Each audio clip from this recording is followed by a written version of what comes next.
Hi everybody and welcome to this week's ICE US dollar index market update. You're speaking with Nick McDonald. Let's start today on the daily chart, and I want to go up time frames from there and look at the daily and weekly, and also just jump down a time frame as well and have a look at the action on lower time frames. But starting with the daily chart, what we've seen here is a continuation down out of this range as we expected a couple of weeks back, and we've had a couple of pullbacks as well. So we moved down, we pulled back to the averages, we moved down, and we're just pulling back into the averages again, which is just a sign of a good healthy trend. However, there's signs of maybe an ever so slightly bigger pullback than expected. So what we're going to do is we're going to go and have a look at that across time frames and see whether we expect a rally from here or a decline from here. But based purely on the daily chart, this is just looking like a good downtrend. It's a move down and a downtrend. Down, then back up, down, then back up, and now we'd be expecting at some point here for us to make a lower high and to continue back in that downtrend. Let's just go down a time frame for a second and just see here the price action on the way down. So this is an 8-hour chart. Notice what happens at a good strong downtrend. We talk about this often, but notice how it moves down, back to the averages, down, back to the averages, down and back, down and back, down and back, and then down again. And this time though, it's pulled back quite a bit beyond the averages. It's done it before on one occasion there, which is just a slight sign of a weakening trend, but we still continue down. This time it's pulling back again. It's also getting quite close to that previous high, around about 78.50. So it's just a little bit more sign here of price maybe pulling back a little bit further. Then we come down and we see that as price has been making lower lows at these final extremes, that the indicators really failed to do so, and especially the MACD here was making higher lows. There's bullish divergence and just another sign that maybe we're going to get a slightly larger pullback on this occasion. So the daily chart certainly looking bearish, but the 8-hour chart there showing us that maybe we're going to pull back a little bit further this time.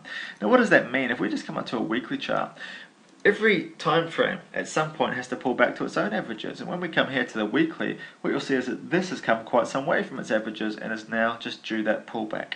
So it's nothing major. If the weekly chart here pulls back into its averages before that declines again, that is just a sign of a good healthy trend, and this weekly chart is downtrending as well. So at the moment here on the weekly, it's a little bit overextended and it's due a slight pullback, so it's nothing major if price does pull back that way. However, this weekly chart still looks bearish. There is no doubt about it. There is nothing stopping price from going lower. What Ryan identified last week was the 78 level, and 78, as you all know, has been key. If you followed these videos from the start, we talked about it a lot back when we first started these videos. 78 is a very big level. And price has actually rejected 78 last week. So price has come down. We had this little doji when Ryan talked about it, but now we've come down and we've actually really rejected that level. So it is significant. And it's always a potential turning point. We need to identify these major levels and think about them as potential turning points.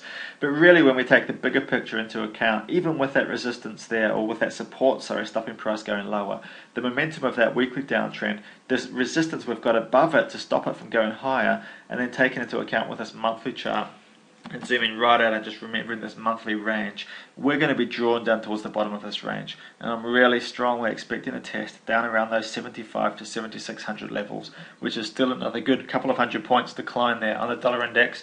And that continues to be what I expect to happen. Just while we're talking about these major levels, I keep on talking about things like 75, 76, 78, big levels on the dollar index. And you might be thinking, well, how can we really utilize these levels? How can we get trading opportunities from these levels? Well, let's just go and have a look at another couple of examples. And in past videos, I've also talked about big levels on things like US dollar versus the Canadian dollar, and also on the Aussie dollar versus the US dollar. Let's just come and look here at, these are particularly big levels because they're parity levels. Parity between the US dollar and the Canadian dollar here, where above that line the US dollar is worth more than the Canadian dollar, and below that line the US dollar is worth less than the Canadian dollar. Big significant level, big power struggle between which currency here is really worth the most. And you can see the trading opportunities that have occurred off these big levels. Many bounces off it. As it broke below it, many bounces off it again, with it forming resistance at that level, which was support. I've had a number of trading opportunities off this level in the last few months, as prices come up and tested and failed, tested and failed, tested and failed, and I'll continue to look for trading opportunities off those levels. Equally on the Australian dollar. The Australian dollar again being just a parity figure. These big numbers and these big figures are on charts all the time, but this Aussie and CAD ones are particularly big just simply because of parity. But look at this one again, we've come up with tested, failed, broke through on this occasion, but come up and look at how many times, especially these recent times, we've been testing and failing at that parity figure. It's provided multiple opportunities on AUDUSD. And equally now, let's just come back and wrap this up on the dollar index to look for where can we really see trading opportunities. These figures, let's even start from the monthly chart, we've tested and failed multiple times down here around the 75 level to 76 level. This can provide trading opportunities again in the future. Equally, let's come out and let's just come back to this weekly chart. How many times have we been testing around 7800 and bouncing off it, finding support and resistance there? We've just done it again. This can provide trading opportunities around this level. Come all the way down to the daily chart, and where can we identify the big level? Well, up here at 79, and it's another big round number, and its major resistance becomes support. Ryan talked about this last week as well and said if it comes back up to here, he'd expect price to find resistance. That's the exact kind of point where we're in a major downtrend on weekly and monthly charts, but we look to identify the point on a daily chart where we could have a trading opportunity. And there's a significant one there around 7900 for intraday traders and swing traders alike, because there is bound to be activity at that level.